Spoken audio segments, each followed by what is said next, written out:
Hola chicos, buenas tardes. Buenas tardes, doctor.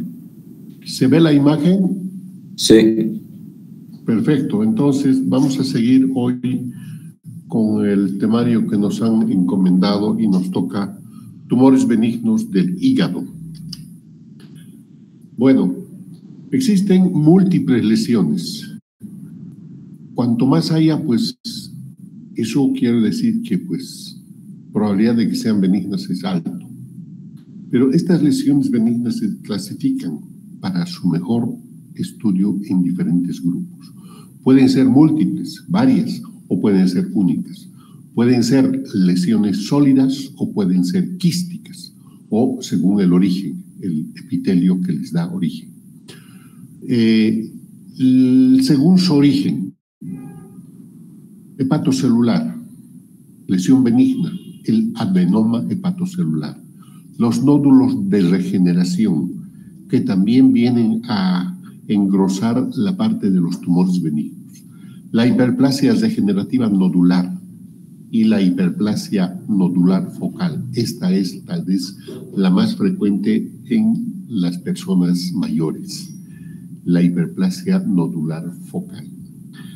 Y también tenemos del epitelio de la vía biliar, el adenoma del conducto biliar, el cistadenoma biliar y el de origen mesenquimal, el hemangioma y el angiolinfoma.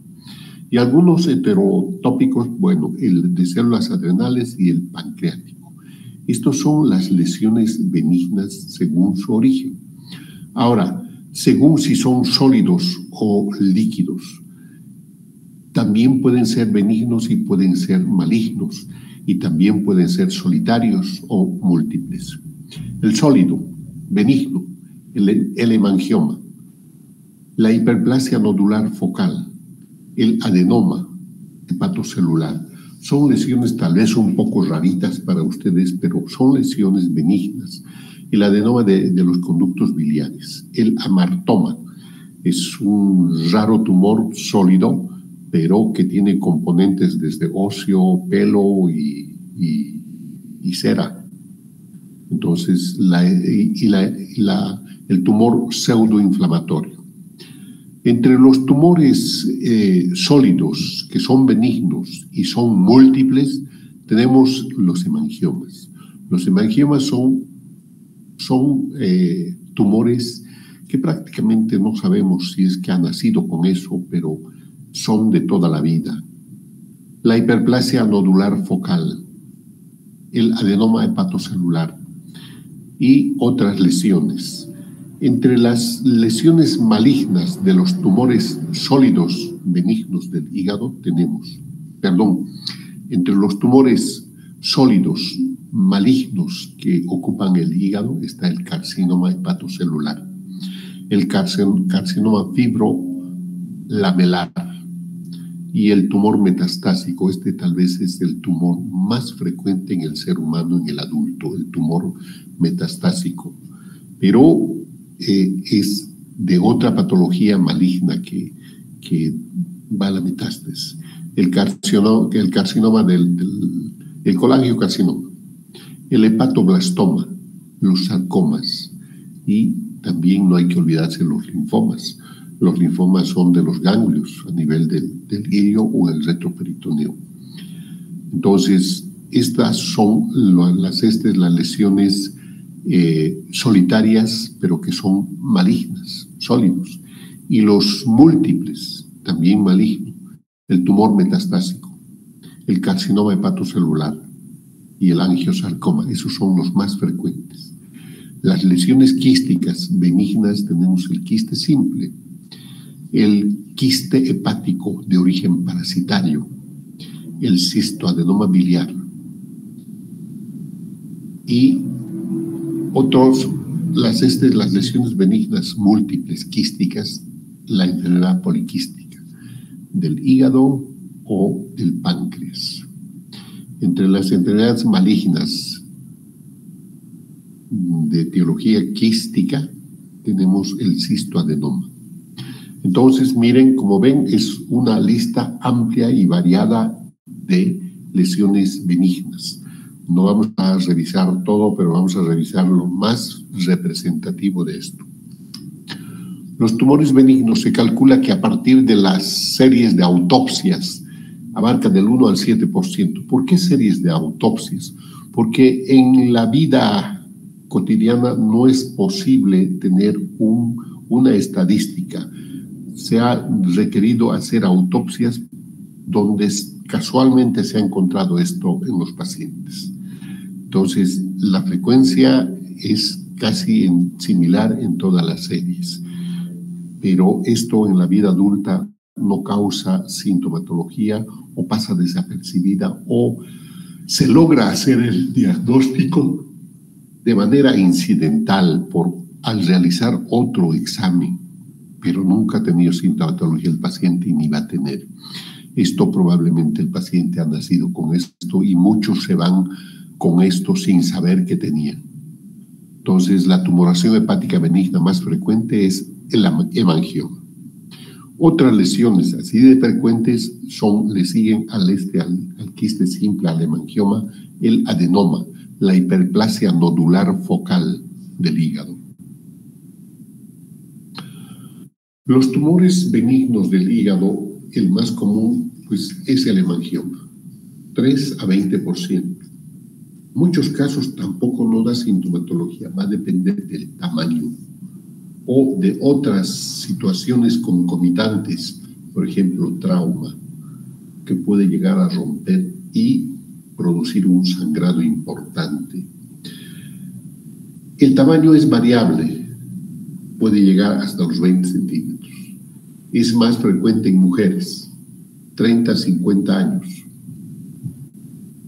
Pueden ser únicos o pueden ser varios, pero de su patogenia no es clara. Como les dije, son hallazgos casuales. A veces el paciente se opera de otras cosas o se hace estudios de otras cosas y se encuentra de manera casual esta patología. Otra que no está claro serían los amartomas. Esto es un poquito raro porque haya en el hígado, pero hay reportes de que sí se presenta. Esto normalmente se presenta en cualquier parte del cuerpo, en partes blandas. El estrógeno y la progesterona participan supuestamente en unos tumores del hígado, pero no está claro, simplemente se ha propuesto para los adenomas en las mujeres en edad fértil. Los hemangiomas, ¿cuáles son sus manifestaciones clínicas? Tumor abdominal, vamos a palpar un aumento de volumen a nivel del hígado, dolor abdominal insidioso o ruptura del tumor que va a sangrar y va a causar un abdomen agudo o sangrado, porque la sangre causa mucho dolor en el peritoneo. Va a haber síntomas inespecíficos, aumento del diámetro abdominal, dolor abdominal vago o sensación de plenitud postprandial. Puede acompañarse de náuseas, vómitos o fiebre. Si se rompe toda esta sintomatología, aumento de diámetro, saciedad temprana, pues es producto del tamaño del hemangioma. ¿Cuál es la exploración física? Puede haber un tumor palpable. A veces dicen algunos que se escucha un ruido a la auscultación. Honestamente yo nunca he escuchado, pero así describe la literatura. ¿Cuáles son los estudios para el diagnóstico de los hemangiomas? Las pruebas de función hepática. Esto no te va a decir tiene hemangioma, simplemente va a haber alteración de la transaminasa o la fosfatasa alcalina, nada más. El estudio ideal es la ecografía. La ecografía nos va a determinar es un quiste simple, el tamaño o es un quiste tabicado para sospechar una lesión maligna, pero nada más. Ahora, también puede haber confusión con la vez pasada hemos hablado de los quistes hidatíricos. En su etapa inicial puede simular un hemangioma. Entonces, para esto, para descartar o confirmar, el estudio ideal. En este tiempo, jóvenes, hay la ecografía Doppler, es el estudio de los vasos arterial y venoso. Si eso está al alcance, fabuloso. Con eso hacemos el diagnóstico y descartamos que sea un quiste hidatídico u otra alteración. La biopsia, la literatura lo describe, pero ¿qué va a pasar si yo hago biopsia? ¿Qué va a pasar si yo clavo una aguja en la llanta de un auto? Aunque los autos ya no tienen neumático. Algunas bicicletas todavía tienen su neumático. Si yo le pincho con una aguja y ese neumático está inflado con aire, ¿qué va a pasar? Va a sangrar. Si yo pincho un hemangioma o un tumor que parece ser un hemangioma, por el placer de decir voy a hacer biopsia, ¿qué voy a sacar? Sangre. ¿Y para qué me va a servir? Para nada. ¿Por qué? Porque va a ser sangre normal. Entonces la biopsia todavía tiene una consecuencia mayor. ¿Cuál? El sangrado, que puede terminar en cirugía en el paciente. La tomografía con contraste, ese es el ideal en su fase arterial y en su fase venosa. Tal vez en su fase arterial no concentra adecuadamente o no se puede definir o diferenciar si es arterial o es venoso. Pero en la fase tardía pues ya se clarifica y concretamente y categóricamente tienes el diagnóstico de hemangioma, sin necesidad de tener que hacer biopsia ni poner en riesgo al paciente para una complicación que lo puede llevar a la muerte. Otro de los estudios que se hacía en el pasado con mucha frecuencia es la angiografía, pero que en el tiempo actual, con el advenimiento de la tomografía con contraste y la ecografía Doppler, pues esto ya ha quedado relegada y es parte de la historia de la medicina. ¿Cuáles son las complicaciones de los hemangiomas? La ruptura, que esto puede llegar a un cuadro abdominal agudo, una peritonitis. El tratamiento de estos hemangiomas son lesiones benignas. Observación. Si la situación está un poco de tamaño considerable o hay riesgo de que se rompa, el tratamiento quirúrgico. La radioterapia hay literatura que describe que va a esclerosar los vasos, pero este efecto de la radioterapia no es de inmediato, es a largo plazo. Los hemangiomas se clasifican en 3 grupos: el capilar, el cavernoso y el esclerosante. Entonces, son 3 tipos de hemangiomas. El capilar son lesiones pequeñas, miden menos de 1 centímetro, más de la mitad de los pacientes. Entonces, miren el tamaño. Que yo quiera hacer una biopsia, esto pues como que no cuadra, ¿no? Lo único que voy a hacer daño. Porque ¿qué aguja voy a usar para hacer biopsia? Una aguja que tenga capacidad de sacar tejido. Y lo único que voy a hacer, pues, sacar tejido la pared del hemangioma y voy a ocasionar un hematoma gigante que tal vez va a terminar en cirugía y otras complicaciones mayores. Entonces, cuando hay sospecha de un hemangioma, no es lo recomendable, jóvenes, la biopsia. Con espacios perivasculares pequeños, un hemangioma de 1 centímetro es una cosa chiquita, más tienen cantidad de tejido conectivo. El cavernoso es el más común. Sus espacios vasculares ya cambian en la zona cavernosa central. Hay tejido conectivo escaso, generalmente 2 a 3 centímetros de diámetro. Pueden tener tamaños más considerables, depende del tiempo de evolución. Otra de las lesiones benignas es el adenoma hepático. Entonces, es una lesión única, bien delimitada, dentro del hígado. Entonces surgen de los hepatocitos que se disponen pues de una manera elegante, que lo delimitan muy bien. Entonces aquí tienen un corte, una imagen de un adenoma hepático. Es una lesión hepática benigna que se desarrolla en un hígado. Entonces el adenoma puede afectar como tal varios órganos, pero estamos hablando del hígado. Es más frecuente en mujeres de 20 a 40 años. Son lesiones únicas y de tamaño variable. Y más frecuentes se localizan en el lóbulo derecho del hígado. ¿Cuáles son los factores de riesgo? El uso de los andrógenos anabólicos. Los pacientes que hacen el fisiculturismo siempre recurren a estos anabólicos para fortalecer y ganar masa muscular. Esto en las mujeres puede llevar a la formación de un adenoma. Los síndromes genéticos, la poliposis adenomatosa familiar, son alteraciones cromosómicas. Las enfermedades por almacenamiento de glucógeno se deben a estas alteraciones genéticas. No todos son portadores. La obesidad y el síndrome metabólico, que se relaciona al sexo masculino. ¿Cuáles son los subtipos de los adenomas hepáticos?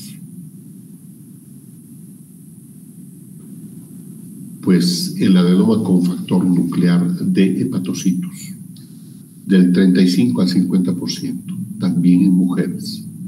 Menor tasa de complicaciones. El adenoma de tipo inflamatorio, en más de la mitad de los casos, se asocia a síndrome metabólico o el consumo de alcohol. También se presenta más frecuentemente en las mujeres. Y el adenoma con activación de beta-catenina.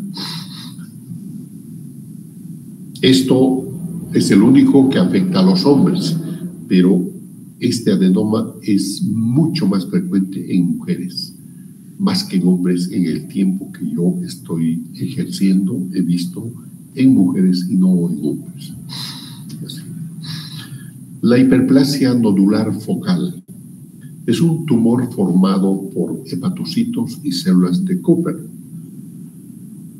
Esta hiperplasia, su nombre lo dice, hiperplasia, muchos, nodular, redondos, muchos nódulos, son lesiones múltiples que a veces se extienden en todo el hígado. Su etiología se desconoce. Se ha sugerido que se originarían por malformaciones arteriales preexistentes, pero eso está en duda porque en el mismo nódulo pues no se ve en los informes de patología alteraciones de este tipo. Se ha observado asociación con los adenomas y los carcinomas fibrolaminares, pero esto puede ser una cuestión casual. Todos los hígados pueden tener una enfermedad, dos enfermedades o tres. La hiperplasia nodular focal se desarrolla en mujeres en edad fértil. No parece existir como... Aquí esto está errado, jóvenes. Sí parece existir asociación con los anticonceptivos orales. No es que no, en las mujeres estamos hablando. Naturalmente, pues en el varón no.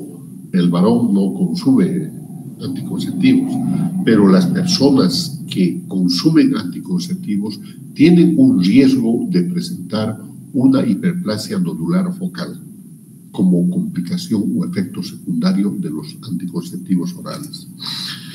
Esta hiperplasia, pues sí es cierto que el riesgo mayor es la hemorragia, porque sangran mucho. Todo el tejido hepático sangra.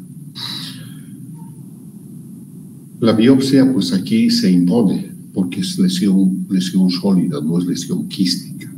En lesión quística, pues la biopsia como que no cuadra, jóvenes. A ver, aquí vamos a hacer un resumen de lo que es los tumores benignos del hígado. Tipo de tumor: hemangioma, población afectada, lactantes. ¿Cuál es su característica? Insuficiencia hepática grave, trombocitopenia, anemia y alteraciones cutáneas. Opciones de tratamiento: digital, diuréticos, para evitar de que se rompan o cuando están muy sintomáticos. Esteroides, o sea, corticoides, embolización arterial o el trasplante, depende. Hay hemangiomas que pueden ocupar todo el hígado. A esto viene el trasplante, depende del tamaño, depende de la magnitud. Los hemangiomas pueden ser capilares y cavernosos, hemos dicho. El capilar a todas las edades que afecta. ¿Cuál es su característica? Es asintomático. ¿Cuál es la alternativa de tratamiento? Observación. El cavernoso afecta solo a los adultos. ¿Cuál es su característica definida? Generalmente son asintomáticos. Observación. Rara vez algún tratamiento o la radioterapia. El adenoma hepático. Población afectada, mujeres adultas. Historia de haber consumido anticonceptivos orales. Característica definitiva, ruptura, hemorragia. La opción de tratamiento, la extirpación. El adenoma hepato, la adenomatosis. Es lo mismo que esto, pero en mujeres y en número mayor. O sea, el adenoma hemos dicho que es único, pero la adenomatosis es más de una lesión en el hígado. También afecta a mujeres adultas que han consumido anticonceptivos orales. ¿Cuál es el riesgo o su característica? La hemorragia. De transformación maligna no hay esa posibilidad. El que puede presentar un primario, está vivo ese tejido y es susceptible a tener cualquier tipo de enfermedad. Entonces no sufre transformación, sino que puede presentar la misma persona que porta un adenoma hepático, un tipo de cáncer que puede ser una lesión maligna y bueno, es otra cosa. El tratamiento, la extirpación. La hiperplasia focal nodular afecta más frecuentemente a las mujeres adultas. ¿Cuál es su característica? Asintomático. Opciones de tratamiento, observación. Entonces, a veces vale la pena, cuesta más el no hacer nada que el cometer errores a priori. Con esto hemos terminado las lesiones benignas del hígado. Seguiremos con la otra parte que nos han encomendado jóvenes.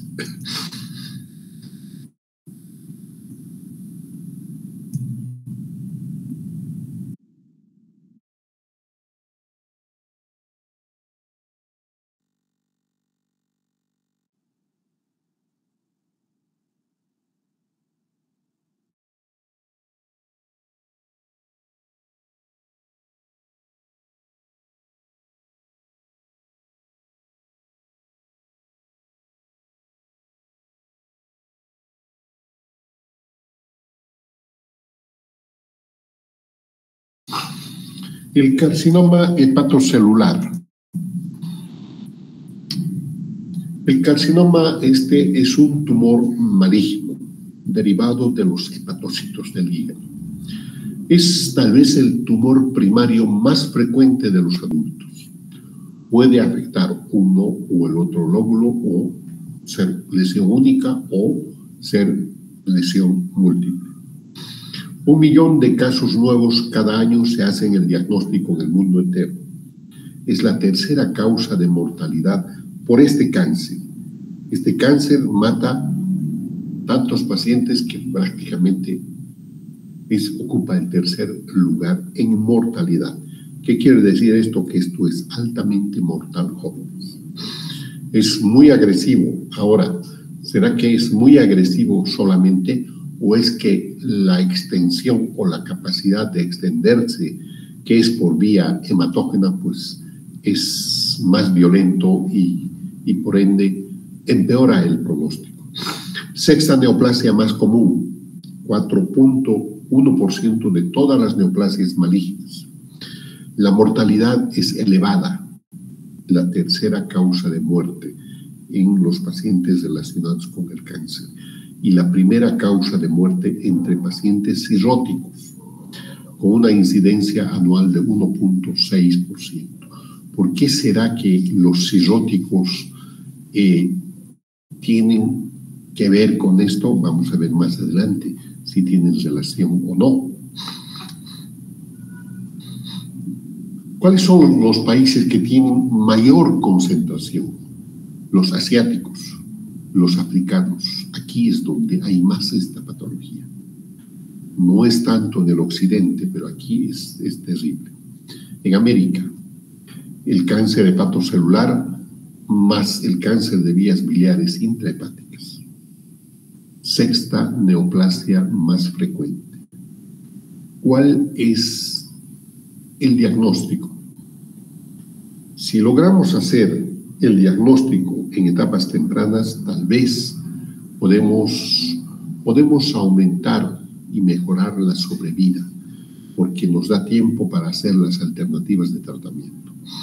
Pero lamentablemente se hace el diagnóstico en etapas avanzadas, cuando ya la lesión es metastásica y difícilmente los tratamientos que se tienen a disposición van a poder frenar van a poder cambiar el pronóstico de esta patología. La supervivencia menor a 1 año pues es muy pobre. Prácticamente es tal vez uno dijera es mucho tiempo para lesión tan agresiva o las vías de diseminación que está prácticamente al hígado. Que entra sangre, que sale del hígado, sangre. Entonces el tumor está siendo bañado o está circulando por ahí y está retornando, y eso también participa. Su frecuencia de presentación está entre la 5ª y la 6ª década de la vida. Entonces, el hepatocarcinoma más o menos así se pinta. Incidencia, 1 a 4 por 100.000 habitantes en Occidente. En África o Asia, que hemos dicho, 60 por 100.000 habitantes. Miren, jóvenes, la diferencia es grande, es abismal. El sexo más afectado es el hombre, 3 a 1. La edad aquí de los 40 a 60 años. En las series que hemos revisado, la anterior nos decía de 50 a 60 años. La raza negra y los asiáticos son los más afectados. Los negros creo que tienen la maldición, pero para todo llevan en muchos casos la delantera. ¿Cuál es la distribución etaria? Aumenta de manera progresiva con el transcurso del tiempo, o sea, con los años. En las poblaciones de mayor edad, pues esto se va manteniendo. En los países como el Medio Oriente, afecta de manera clara a personas mucho más jóvenes, en promedio 33 años. ¿Esto qué quiere decir? Simplemente que este cáncer tiene componente genético, y como este cáncer en generaciones anteriores o pasadas, por decir, el abuelo ha tenido a los 60 años, el hijo se va a presentar 10 años antes, 50 años, y el nieto pues va a presentar entre 30 y 40 años, o sea, en etapas más jóvenes. Simplemente esto quiere decir que esto tiene componente genético y se va arrastrando de muchas generaciones. Este tipo de cáncer en el hígado, el hepatocelular, es raro que se presente en los niños. Esto es patología de los adultos. ¿Cuáles son los factores de riesgo para el cáncer hepatocelular? La cirrosis, jóvenes. ¿Qué es la cirrosis? La cirrosis es una consecuencia ¿de qué? Dicen cirrosis, factor de riesgo. A ver, vamos a razonar un poquito más sencillito más adelante. ¿A qué se debe la cirrosis? En muchos casos, aquí mismo nos dice el consumo excesivo de alcohol lleva a la cirrosis. Pero el consumo de alcohol excesivo no es de un día para el otro, no es de una semana, no es de un mes, es de años, 10, 20 años o más de 20 años. El paciente sí, ese hígado se convierte en cirrótico. O otras alteraciones, aquí menciona la hemocromatosis y el déficit de alfa-1 antitripsina. Pero aquí lo que nos interesa, jóvenes, aquí, la infección crónica del virus de la hepatitis C. Entonces, también la hepatitis C va a llevar a la cirrosis, no solamente el alcohol. ¿Por qué la cirrosis es considerada esto? ¿Cuáles son los cambios? El consumo de alcohol va a producir, a un inicio va a haber hepatomegalia, luego después va a haber un hígado atrófico, un hígado, como aquí ven la imagen, nodular. Así es la imagen de la hiperplasia nodular focal, pero en un hígado de un color normal y de un tamaño normal. El cirrótico tiene el hígado muy pequeño, pero estos nódulos son fibrosis, son duros. Entonces ya no es tejido hepático, es tejido cicatricial. Entonces esto es la diferencia. Esto no solamente nos va a ocasionar el alcohol, también un paciente con una hepatitis tipo B, que este paciente pues era religiosamente rechazador de los viernes de soltero, nunca chupado. Entonces, ¿por qué va a tener hepatitis? ¿Por qué va a tener cirrosis si nunca ha chupado? Es que tal vez la historia de las transfusiones o de las enfermedades que ha cursado este hombre, o sencillamente ha tenido un accidente, le han colocado sangre en el pasado antes de los 85, que ha habido el terremoto del año 85 en México. Ahí se ha determinado que las transmisiones de la sangre pues era vital para muchas enfermedades. Entonces, la sangre contaminada o personas que han padecido de cirrosis o de hepatitis hace años, a la larga eso también va a llevar a la cirrosis. Y igualito que la cirrosis, el paciente va a tener sangrado digestivo, va a tener una distensión abdominal, va a tener líquido de ascitis, va a tener hipoproteinemia, va a tener sangrado digestivo alto de esófago o de estómago o de las mismas hemorroidales. Entonces, a largo plazo se comporta ese hígado de la misma manera. ¿Por qué? Porque el hígado cirrótico pues es de varias vías para lo mismo. Entonces, aquí el virus de la hepatitis B también es un factor de riesgo.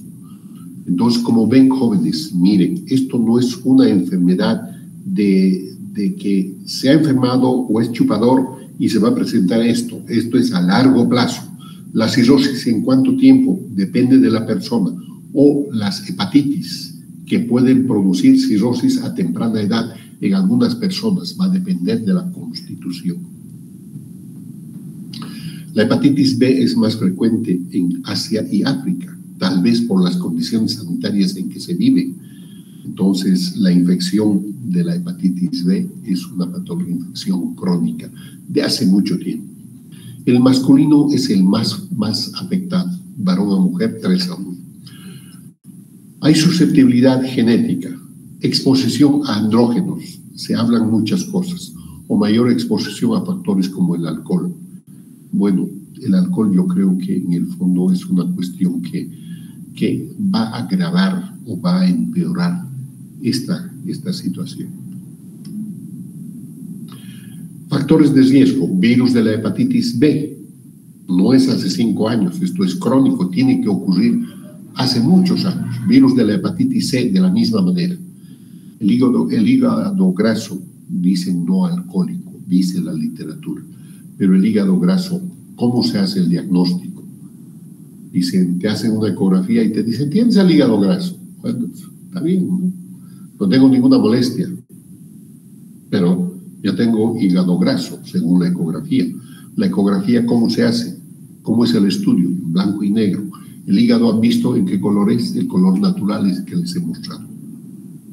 Si es que pudiéramos entrar al tejido hepático, podríamos decir hígado graso, pero la única manera de decir hígado graso es con la biopsia. Es el patólogo que va a ver al microscopio y nos va a decir, no hay tejido hepático, hay tejido graso que está reemplazando el tejido hepático. Es un hígado graso. A ese sí le puedo creer, pero al radiólogo no. Entonces, los síndromes metabólicos, la diabetes, la obesidad, el tabaquismo. ¿Cuál es su patogenia? Daño inflamatorio que influye necrosis del hepatocito. y regeneración asociado con acúmulos de cicatriz. Entonces, eso es lo que es la cirrosis jóvenes. Necrosis del hepatocito y reemplazado por tejido fibrótico. Y eso es el hígado cirrótico. ¿Cuáles son las causas? Vamos a reiterar esta parte. El hepatocarcinoma es precedido por cirrosis en el 80% de los casos. El hepatocarcinoma es raro que se presente sin cirrosis, pero miren, casi el 80% o más del 80% debe haber cursado con cirrosis el paciente.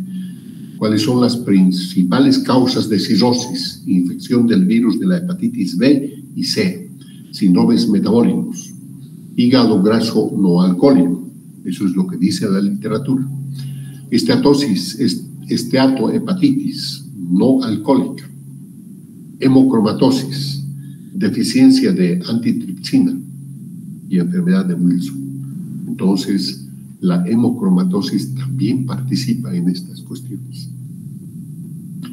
¿Cuáles son las manifestaciones clínicas del hepatocarcinoma? Un diagnóstico temprano es difícil, jóvenes, porque es lesión asintomática, y una lesión temprana, o si vamos a decir pequeña, una lesión de 5 centímetros, ya puede tener metástasis en alguna parte del cuerpo. Esto es rápido, esto es violento. No siempre va a ir al pulmón, el primer sitio más próximo de lo que circula la sangre. Entonces, he visto pacientes que tenían una lesión de 1 o 2 centímetros en el hígado, pero ya tenía lesiones metastásicas en la piel, jóvenes. Y en la piel era como un barrito, un mochito. Biopsia, metástasis de hepatocarcinoma. Es una pena, es una tragedia, porque la evolución es rápida y es muy agresiva esto, porque por el hígado, les vuelvo a decir, ¿qué entra? Sangre. ¿Qué sale? Unos me dirán bilis, pero eso va al intestino. Del hígado, ¿qué sale? Otra cosa, sangre. Entonces, toda la sangre circula por el hígado. Esto también puede ser un factor que participe, coadyuve a las metástasis. Los tumores necesitan dimensiones considerables para poder ser detectados, ya sea por la ecografía o por la tomografía. Las lesiones pequeñas difícilmente se va a detectar, sobre todo va a depender del operador. No hay manifestaciones patognomónicas del cáncer hepatocelular. Frecuentemente los síntomas solo son evidentes cuando existe diseminación. Miren, aquí también va en relación a lo que les estaba diciendo, la agresividad. Pero las manifestaciones clínicas que podemos rescatar: astenia adinamia, 85%. O sea, el paciente está mala gana, no tiene fuerza. Dolor abdominal, en la mitad de los casos, 50%. Pérdida de peso también es alto, anorexia. Hipertermia, hepatomegalia, en el 30%, en el tercio de los pacientes. Esplenomegalia, igual. Ascitis, también es alto. No es un síntoma, pero es un signo. Ascitis, 50 a 75%. Ictericia, no es tampoco considerable, más apalpable. Y algunas veces estas alteraciones que son propios del paciente cirrótico, síntomas feminizantes o virilizantes.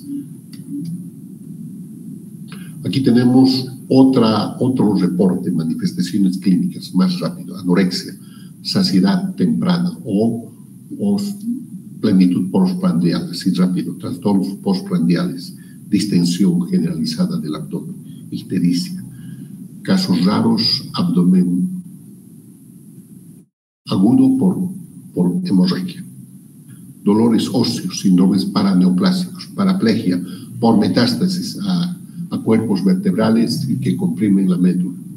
Entonces, tos o por elevación, Aquí hay manifestaciones clínicas propias del paciente, del enfermo, o manifestaciones paraneoplásicas, que son molestias que no están en directa relación con la patología.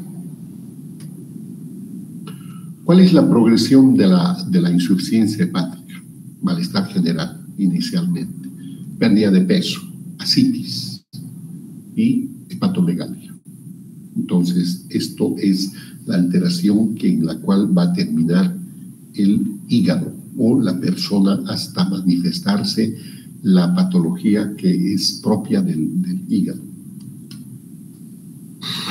Volvemos a repetir. Síntomas: dolor abdominal localizado en el cuadrante superior derecho, donde está localizado el hígado. Pérdida de peso, masa palpable.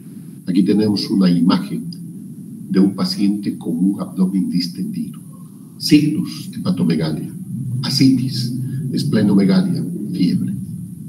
Entonces, el malestar también el paciente se está quejando. Esto es lo que les decía, los síndromes paraneoplásicos que se asocian a todo tipo de cáncer, no solamente al hepatocarcinoma. La hipoglicemia, la policitemia, aumento de los glóbulos rojos, los datos de hipercalcemia, alteraciones sexuales. Entonces puede haber feminización o ginecomastia, hipertensión arterial, síndrome de diarreico agudo, datos de osteoporosis o cualquier otra neuropatía. Entonces, ¿qué te quiere decir esto? El cuerpo, el subconsciente, le está diciendo o le está avisando a la persona que consulte al médico. Algo está mal. Eso es el síndrome paraneoplásico.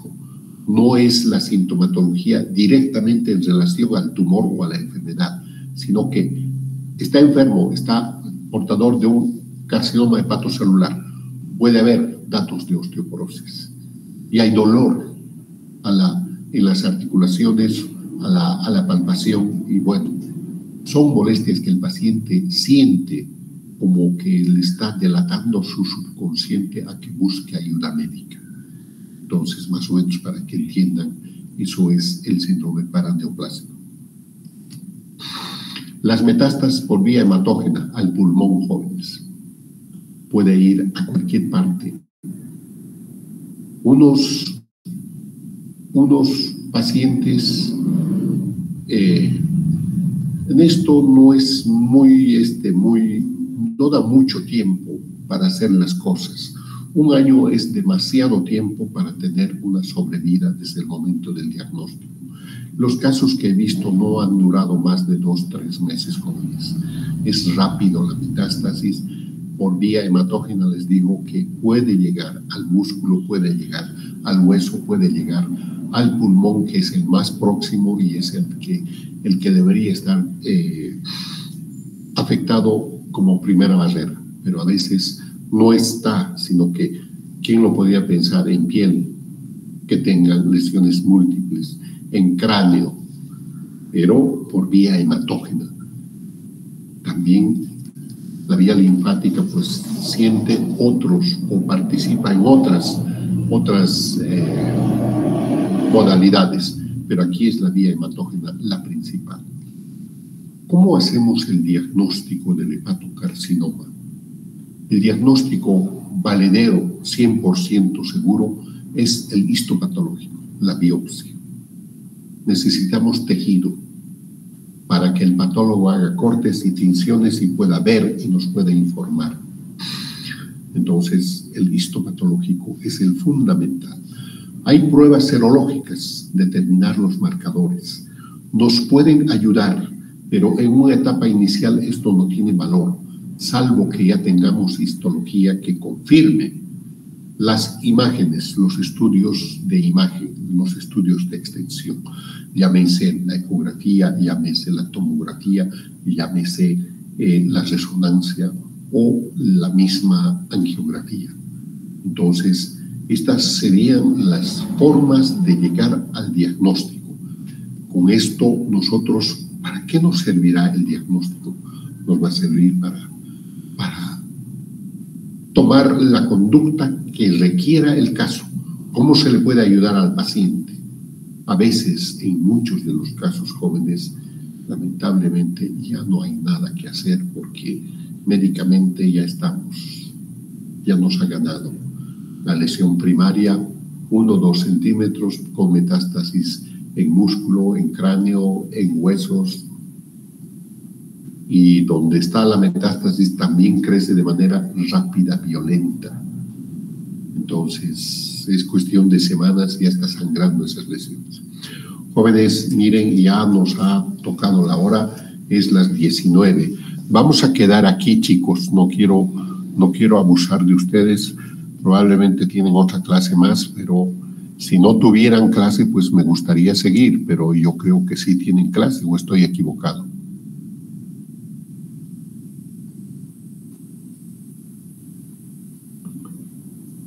Bueno, no quieren decirme, está bien. Voy a pedirles un favor. Voy a hablar con el doctor Amaya para ver si mañana nos puede ceder el día para completar este tema del carcinoma hepatocelular. Y si no fuera posible, jóvenes, ¿qué otra alternativa podemos buscar? Podría ser un fin de semana donde prácticamente puede ser a la misma hora, donde un día viernes no, porque